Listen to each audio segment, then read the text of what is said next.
உமது வேதத்தில் நான் எவ்வளவு பிரியமா இருக்கிறேன். நாள் முழுவதும் அது என் தியானம். சங்கீதம் 119:97. எனக்கு அன்பானவர்களே, ஆண்டவருடைய வேத வசனம் நாள் முழுவதும் அது நமக்கு தியானமாயிருக்க வேண்டும். என்று சொன்னால், அந்த வேதத்தில் நாம் பிரியமாய் இருக்கும் பொழுது, அது நமக்கு தியானமாயிருக்கும், ஆசீர்வாதமாயிருக்கும். என்று சொன்னால், அநேகருக்கு அந்த வேதத்தை எப்படியெல்லாம் நாம் வாசிக்க வேண்டும் என்பதே சிலருக்கு சில குழப்பங்கள்.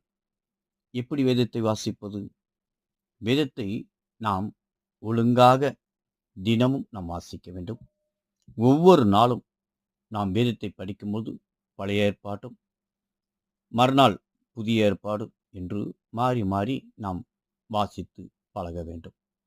அது மாத்திரமல்ல, எந்த அதிகாரத்தை நாம் வாசித்தாலும் திரும்ப ஆரம்பத்திலிருந்து அந்த அதிகாரத்தை வாசித்து பழகிக்கொள்ள வேண்டும். அது அப்பொழுது நமக்கு ஞாபகத்துக்கு இருக்கும். அது மாத்திரமல்ல, ஒரு ஏற்பாட்டை நாம் வாசித்து முடித்ததும் திரும்பவும் ஆரம்பத்திலிருந்து மீண்டும் அந்த ஏற்பாட்டினுடைய காரியங்களை நாம் சிந்திக்க வேண்டும், தியானிக்க வேண்டும். அது மாத்திரம் முக்கியமாக நாம் வேதத்தை வாசிக்கும்போது ஜெபத்தோடு நாம் வாசிக்க வேண்டும்.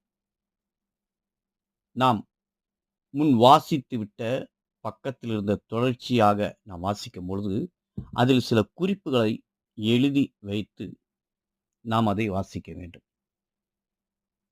வாசிக்க வாசிக்க அந்த ஒரு குறிப்பிட்ட வேதத்தை, குறிப்பிட்ட காரியங்களை நாம் அதை தினமும் நாம் தியானிக்க வேண்டும், தியானித்து வாசிக்க வேண்டும். அது மாத்திரமல்ல, வாசித்த பக்கங்களில் உள்ள சத்தியங்கள் என்னென்ன, நமக்கு ஆண்டவர் வெளிப்படுத்துகிற காரியங்கள் என்ன, அவைகளை நாம் இருதயத்தில் பதியும்படி நன்றாக யோசிக்க வேண்டும். வேதம் வாசிக்கும்போது நம்முடைய சூழ்நிலைகள், நிலைமைகள் எல்லாவற்றையும் அறிந்து அதற்கேற்றாற்போல் நாம் வாசிக்க வேண்டும். விசுவாசத்தோடு நாம் வாசிக்க வேண்டும். நாம் அதில் பிழை பார்க்கும்படியாக நாம் வாசிக்கக்கூடாது. வாசிக்கும் பொழுது ஆழ்ந்த சிந்தனையோடு, கருத்தோடு நாம் வாசிக்க வேண்டும்.